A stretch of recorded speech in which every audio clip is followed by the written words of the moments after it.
So we are here with the ever-amazing Paul Voodini, and I'm going to have the privilege of chatting to him about his approach to mixing, well, mentalism these days, but certainly earlier on, both magic and mentalism with palm reading. Absolutely. Yeah. So I suppose the first question is, I'll play the part of a sort of disbelieving, sceptical magician. Okay. So why would I want to learn to read palms? First and foremost, because people love it. Mm-hmm. Your audience love it. Magic can sometimes fall into the trap of being a bit show-offy, aren't I clever, look at me. Whereas palm reading is all about your volunteer, all about your subject. You're talking about them, it's about their lives, about their interests, and people are fascinated, by themselves, and also by what the lines on their palm could possibly say about them. So first and foremost, to any magician who's very sceptical and thinks, why do I need to involve palm reading in my routines? I would say because you are involving your audience more, you're talking about them, and people are genuinely excited about having a palm reading. It is something that just elicits excitement in the people you're working with. And I think I find it kind of interesting that there's so much that's been written in the world of magic and mentalism about, you know, the difficulty a walk-around magician might have in opening a set, you know, where the sort of approach anxiety, they have to walk up to is this your red pocket knife, and all of those things. Whereas, you know, you speak to professional palm readers, they have no trouble opening up a set because you'll find that people are suddenly rushing to you versus you having to interrupt a meal, for example. Yeah, so I think that's probably a testament to just how popular it Absolutely. is. And again, to second that, there have been many instances where I've been, you know, an event where there'll be walk-around magicians and palm readers and caricaturists and so on. The one person that I always see staying late after the event and doing more work is the palm reader. Absolutely. They'll have a line full of people. So I think that's living testament to just how much people respond to it. Yeah, and rather than, one of the problems I always had when I was working as a close-up magician was, how do you walk up to that table, everybody's sat around talking, everybody's having a good time, and you think, God, the last thing they want is me going over and going, ha ha. Right. Whereas if you're seen reading people's palms, you will get people from the other tables coming over and saying, once you've finished here, don't forget our table, we'll be waiting. Right. And so it breaks down that barrier between you and your audience. You know, people are genuinely excited and interested to know what you're doing, and they want you to come and perform for them, rather than you feeling like you're imposing yourself on them. Great, you can't ask for more. So I suppose another question that's logical here is, I know you and your material quite well, and obviously I know that you're equally comfortable reading palms as you would be, you know, giving a reading with 3 coins from their pocket, or tarot readings. I've seen you do it on stage a number of times, very interesting approach to it. So of all of the systems, palm reading seems to be the one that you turn to most frequently alongside tarot. Would that be right? I would, I think palm reading has an advantage over tarot cards for close-up magic, because palm reading in the style that I do and the style that's taught on this DVD is more about a personality profile. You're this kind of person, you're this kind of person, this is what you like, this is what you don't like. So you avoid that moral dilemma of foretelling the future or trying to be a fortune teller. And also, you're not, with the tarot cards, some people are genuinely scared of tarot cards. It genuinely freaks people out when they see them, and they would back off. Whereas palm reading draws people in. There's no scary imagery, there's no scary stories or urban myths surrounding palm reading that people might associate with tarot cards. So I do fall back on palm reading, particularly when I'm working as a light entertainer, you know, at a walk round booking, and also from a personal point of view, I find that palm reading, of all the oracle systems, palm reading is the one that I think has something to it.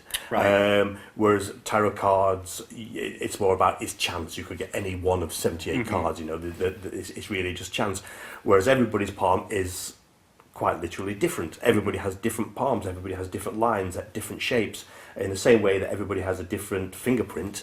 Then no 2 palms are the same, and you will find the more that you do this, that certain palm styles, shapes, lengths will give you an indication of what kind of person they are with quite unnerving accuracy. Right. I could certainly tell you whether somebody works in an office, environment or in a white collar environment against somebody who would work in a factory or would be a labourer or would be more blue collar, purely from the shape of their palm, with about 80% accuracy, I'd say. Well, I mean, I'll make one thing clear. I don't think there's anything to any of the systems. I think they're all you just say stuff and people respond to it.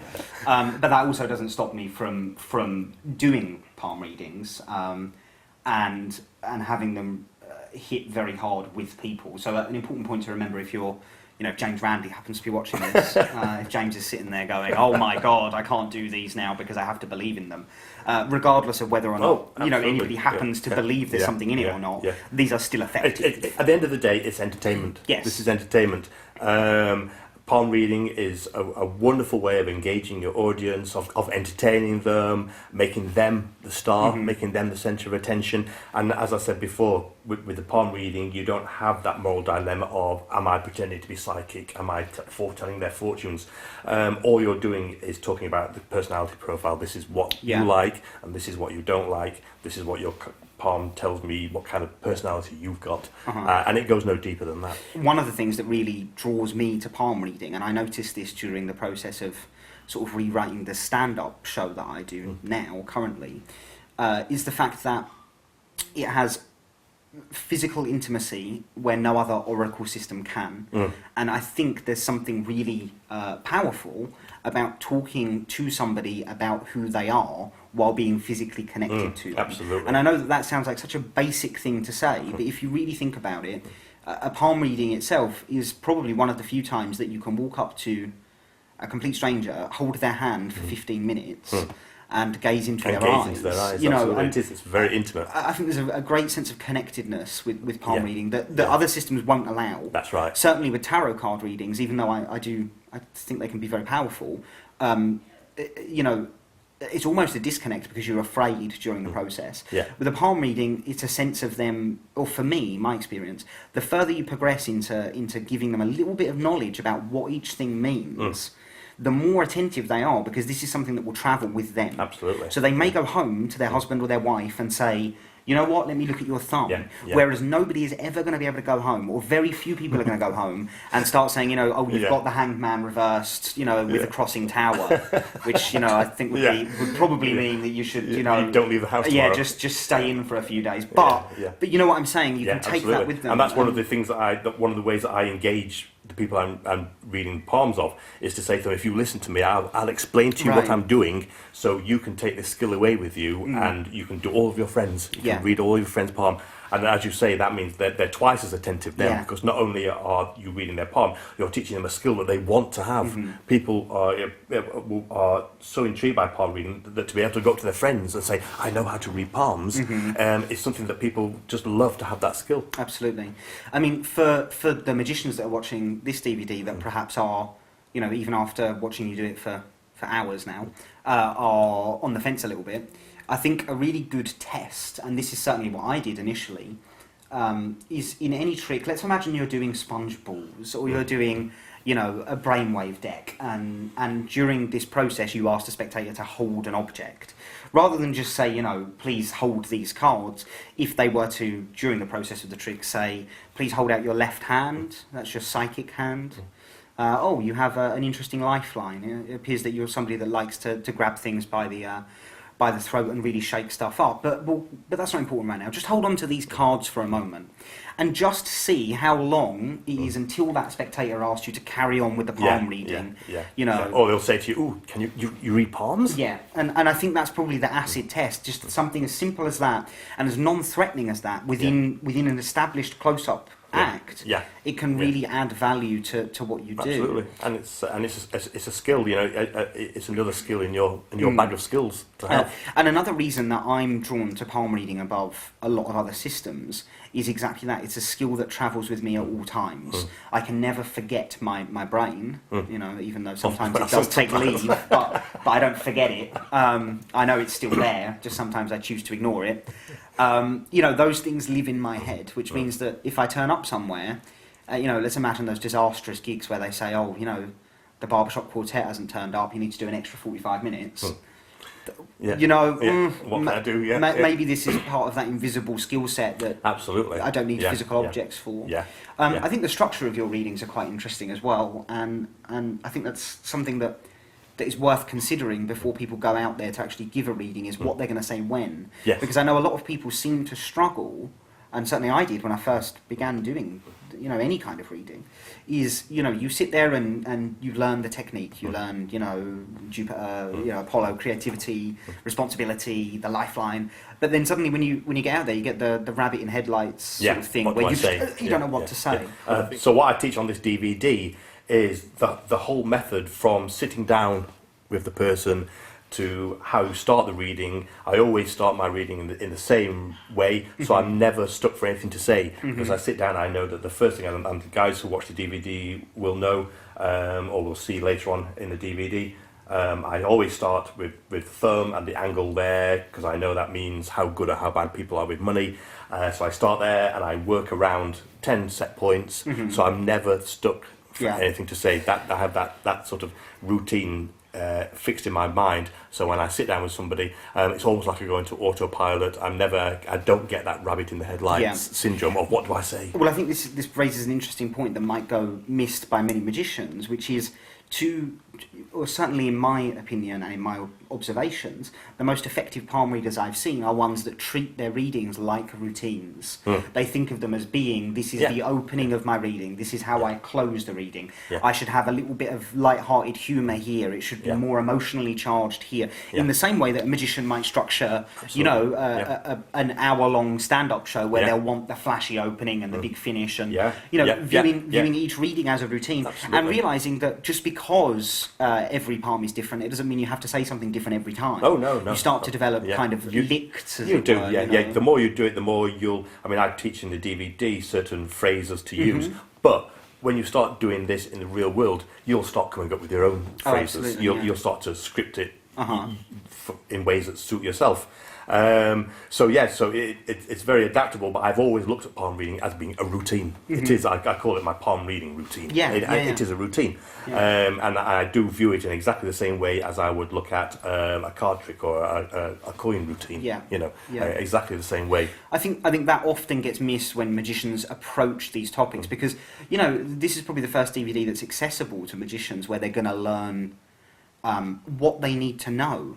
And I don't mean that it sounds like a funny thing to say, but I remember the times when you first begin to be interested in say palm reading or tarot reading or the tea leaf reading, whatever the system is, and you head to a Barnes and Noble or a Waterstones and you buy every book you can and you start searching online, and there's just so much extra information you just don't that need, actually is useless. Useless in terms of practical application. I think that's a really interesting point, that you structure everything as a routine, because none of the books will tell you to do that. No, absolutely. Because these are books that are overviews of a system, not instruction. And the thing is, with the books, the esoteric books that you would get from a bookshop that teach palm reading, is that they're not written from a magician's or a performer's point of view. No, absolutely it's from somebody who's on their own personal journey of development, and it's esoteric, and it's all to do with connecting with their spirit and all those kind of things. Whereas this is purely for performance, for a performer, a magician, a mentalist to use in the real world with real people, where he's being paid to entertain. Here's an example directly from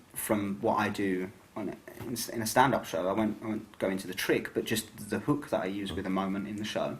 And I think this could be applied to hundreds of magic tricks as a way of introducing palm reading as a skill. I say something along the lines of, they say every decision we make says something about who we are. So in theory, if I can work out what kind of person you are, I should be able to work out what kind of decisions you might make. To get to know you, I need to look at your palm. Oh, that's interesting. You have a nice lifeline right there. I think I know everything I need to know about you right now. Now, that's just a very simple introduction to a prediction trick, but let's say the trick is I then go into an invisible deck, just for a generic example. You've now, again, dropped this hint about palm reading. And I think that is the great way for a magician to start, is to have this in their head as my secondary skill.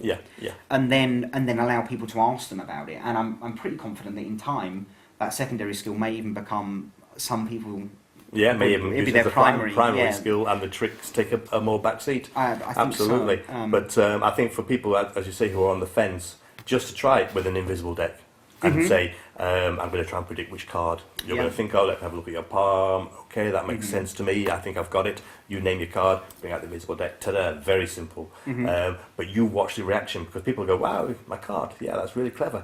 But now do tell you me read about myself. Do you actually read Exactly. palms? And you'll see how people are more drawn to the palm reading than the trick. You know? Absolutely. So. And if perhaps people are a little bit concerned about, this is brand new to them, they're not sure that they'll be able to get through a reading, a very good way might be to use an introduction like we've just discussed, to have them name the card, to hold the invisible deck, to then do a mini reading, just to get their toes, in the water, and then reveal the card, because then you've got that nice security blanket in your head, and much like your the routine, selection. the main routine that's actually taught on the DVD is exactly that. It's a very, very simple routine, very simple to do.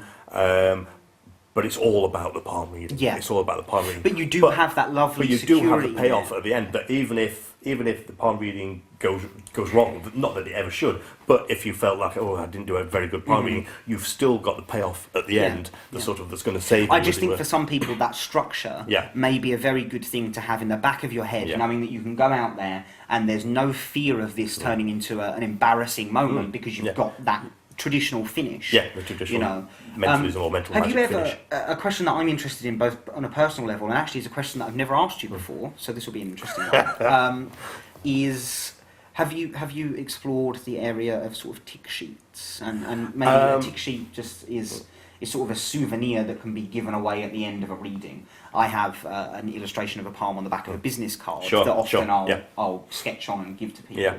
A favourite one that I've done in the past, incidentally, very, very fun, not practical for many environments, but is to have a tray of paint, different colour paints, and then nice little pieces of paper, and ask people to make a handprint. Yeah. So they get this nice little piece of art at the end. And so a little souvenir that can be tied to you. I know a lot of people use it as a promo piece, right?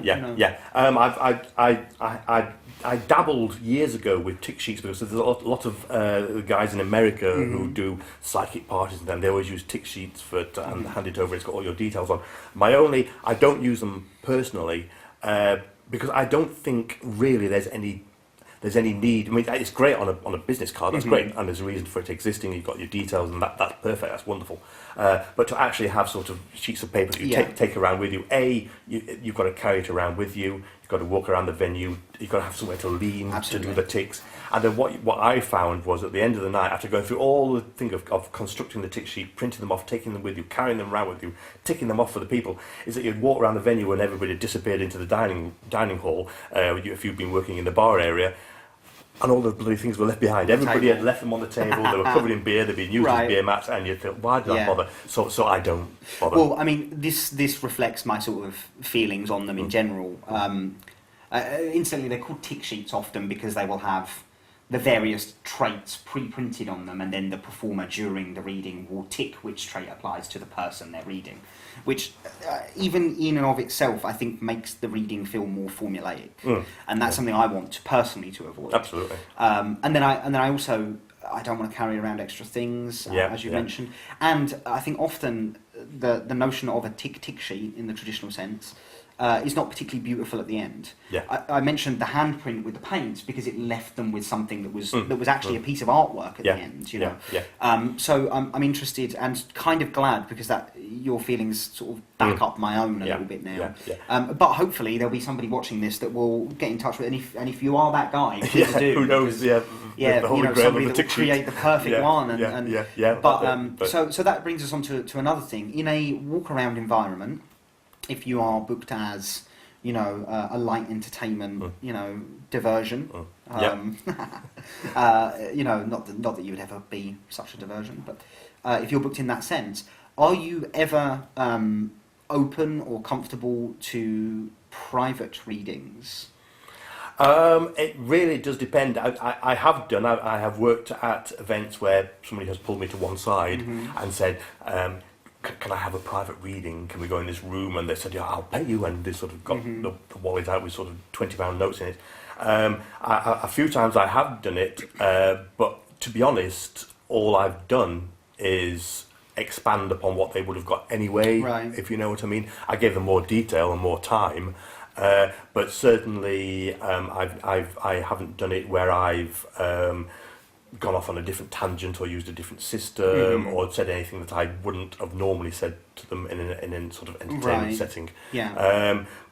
But again, that's just testament to how popular it is, that some people will feel so intrigued and so interested that they are prepared to pay extra to pull you away from where you're working, to try and get you to go into a private room for a one-to-one reading. But it's not something that I would like to sort of take advantage of or see as something I want to aim to make happen. Right. But sometimes it does happen, and if people want me to read their poem for 20 minutes rather than 5 minutes around bar area, that's fine, absolutely, that's fine. I'm, at the end of the day, if you're a professional entertainer and it's how you and that's what the client wants. But again, I wouldn't say anything that I wouldn't feel happy saying to them out in the open, as it were. Well, I mean, on a personal level, for me, I try and avoid at all costs the personal reading dilemma. I don't want them dragging me off into another room, and it's just because and maybe this is a reflection of me rather than it is of the situation.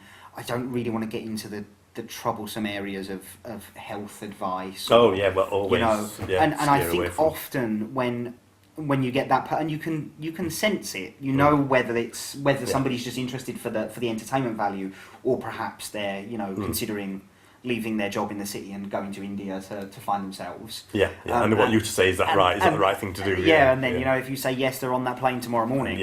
So I think just to arm people with the understanding of, be aware that if somebody does say, do you offer private readings, their definition of that might be very different from what. And be prepared have a think yourself what you're going to say.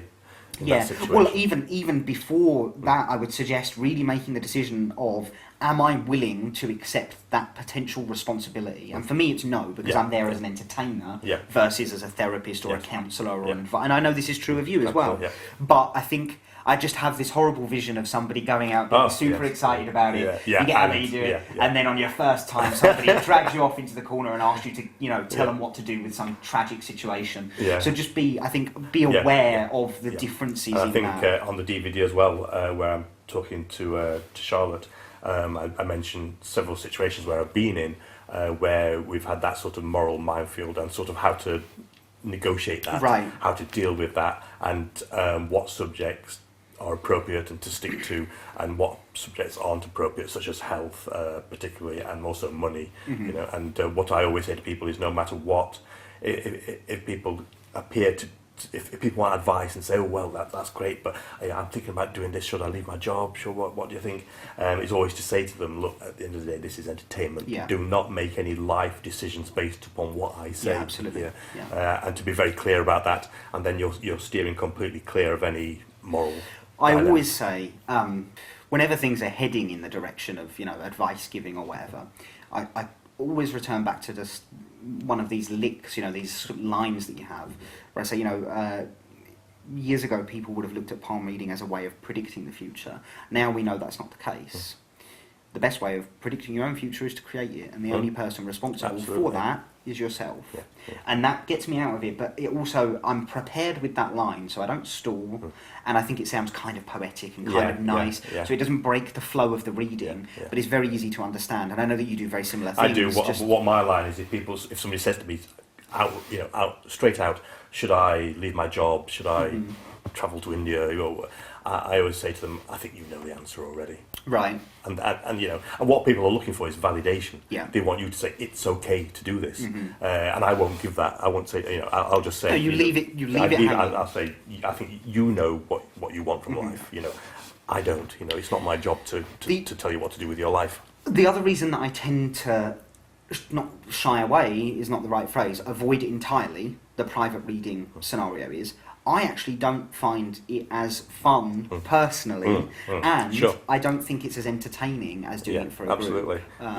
I for my background for many years, I worked as a reader, and to be honest with you, I wasn't enjoying it. I don't. Right. I at the end of the day, I'm an entertainer. That's where my heart is. That's what I enjoy doing. That's what I get a buzz from.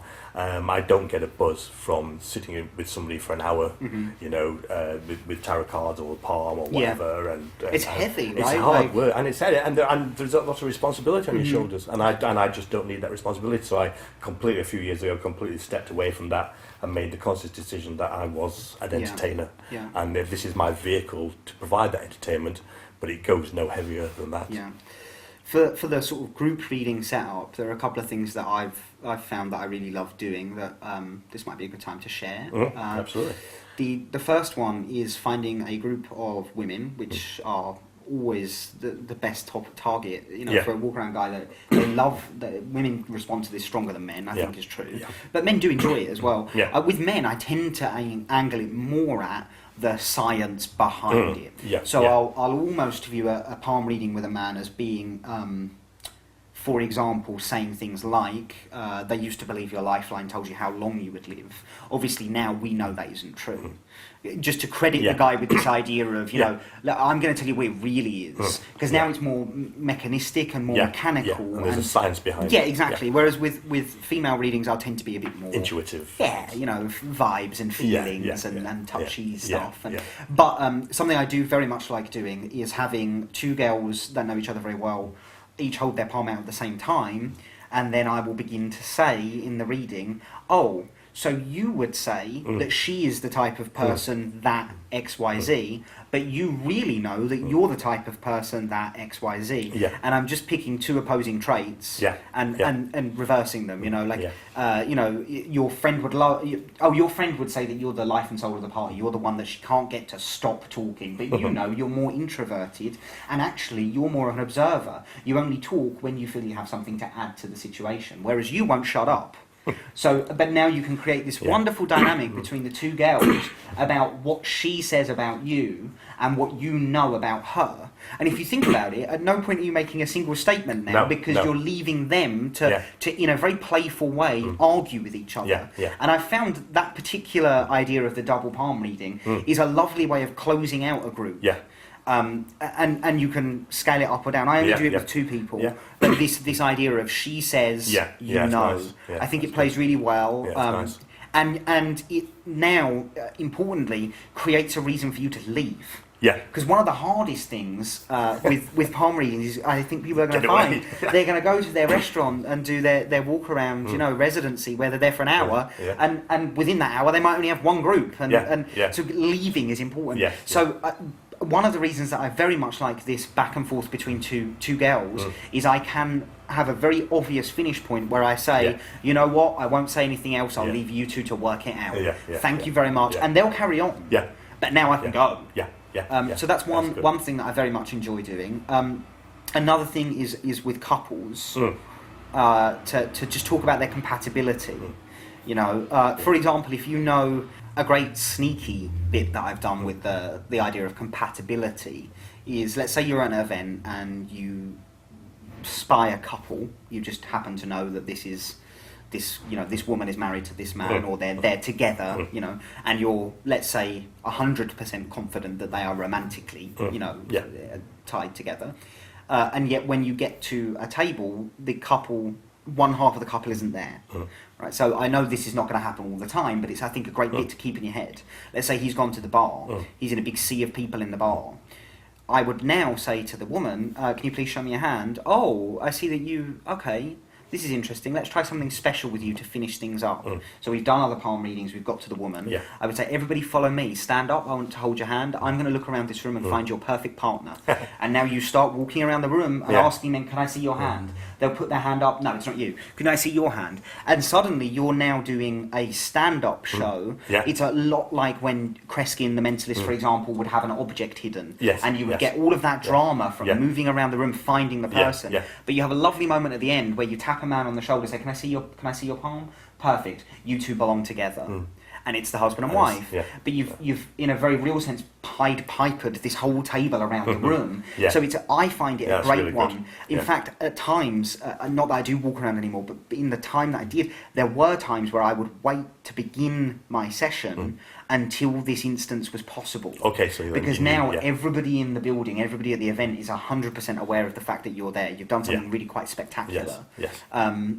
So that's another bit that That's I've great. used. That's really nice. And these aren't, within the traditional reading system, all of what Paul's already taught you is the backbone of it. But having these little ideas there, I think really broaden this notion of things, of palm reading being about entertainment versus just the system. Because these are traditional magic tricks, if you think about it. This is based on the hidden object, but now it's reuniting a couple.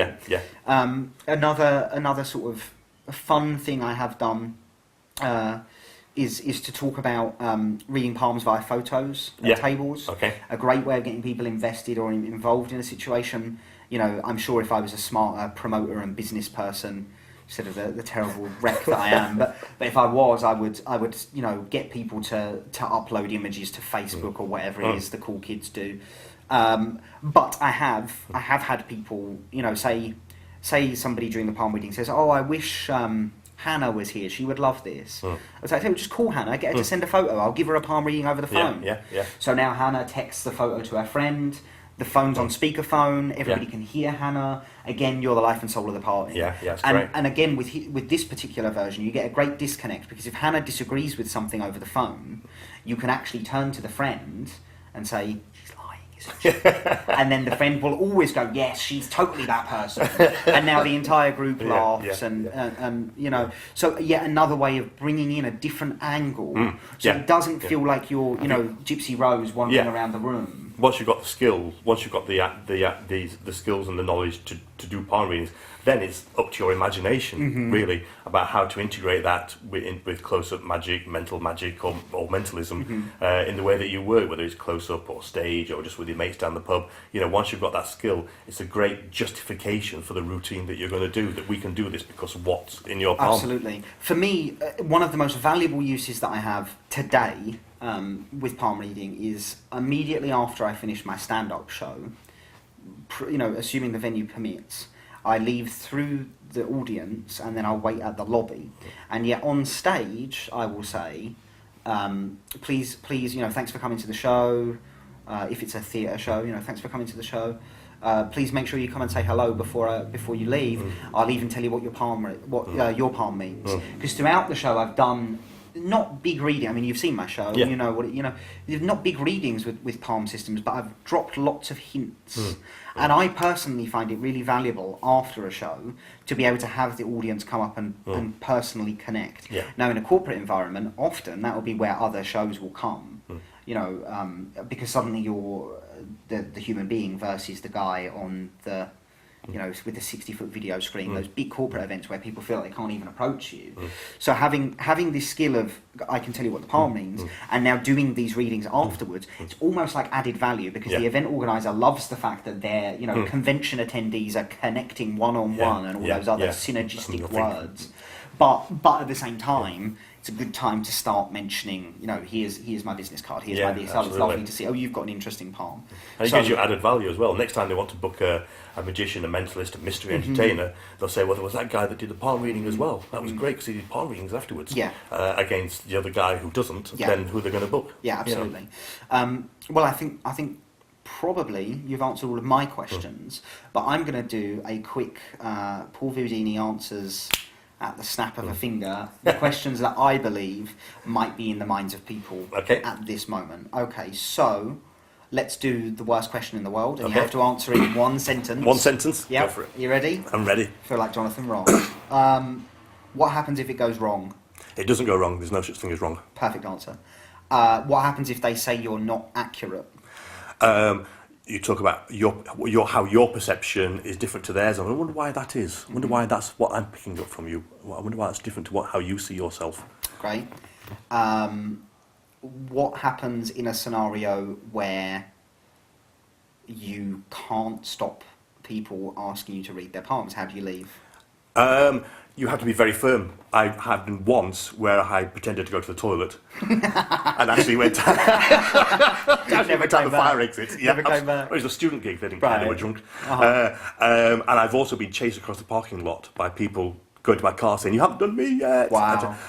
So what you have to do is be very firm Yeah. with the organizer and say to them, "Look, I have to leave." And if you have to pretend you've got another gig. Yeah. I say, "I have to leave at X time because I've got to get to another gig." Because if you don't, you'll be there. If you book for 2 hours, you'll still be there 4 hours later. Yeah. So you have to be strong. You have to be firm. And when it's time to leave, you have to say, "I've finished. I've time for me to go." Okay, good. How do you deal with the situation in which you are staring lovingly into the eyes of a beautiful woman while holding her hand, and from across the room, her rugby player, 16-foot tall, incredible Hulk body double boyfriend sees this happening, and then he decides he's not happy about that, not knowing what's going on? Who I am. I think I mentioned this with Charlotte as well. It's happened. I've been doing this for how many years? 10 years perhaps.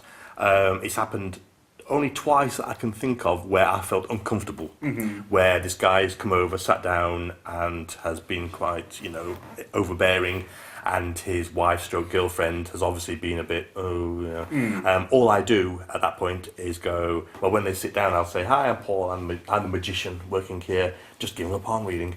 And if normally they you can see them visibly relax at that point to go, "That's okay." If they carry on feeling uncomfortable, all I do is say, "Oh, and that's your heart line, that's great, yeah." And I think that's about all I can see here, and just move on. You don't need to get into you're there to conflict. entertain, you're not there to... And if you feel intimidated, just make excuses, say, "And that's all I can see there, so I'll leave you to it now," and move on. But in your experience, and I think this is the important point from this answer, there will always be those people that are going to, if they take disliking to the situation, they're going to be impossible to solve. Yep. You say 2 in 10 years, I think that's probably... That's right. They're just those two guys, they're probably... Yeah, they're the kind of guys... Psychopaths. Yeah, yes. But the rest of the situations, as soon as you label yourself as part the magician of the event, I am the magician and I am giving a palm reading, then visibly everything's relax. fine. It's cool. So, It's okay. so the key here is to label, let them know. Just let them know doing. who you are, why you're there, and that this is okay. And I suppose the last question: what is the number one piece of advice for the people watching this to make them press stop, put on their smartest suit, walk out the door, and go and give some palm readings right now? What is the biggest piece of advice I can give to them? Be interested in the people that you're reading for. This is not a routine where it's, "Look at me, great." You have to be interested in the person that's talking to you. So listen to them as they talk to you. Be interested in their lives, and have fun. It's great. As well. I think that's a key point, be interested, and I think that wraps up the ever interesting Paul Voudini. Well, thank you very much. Quite good, wasn't it? Yeah, it was. That was Had like fun.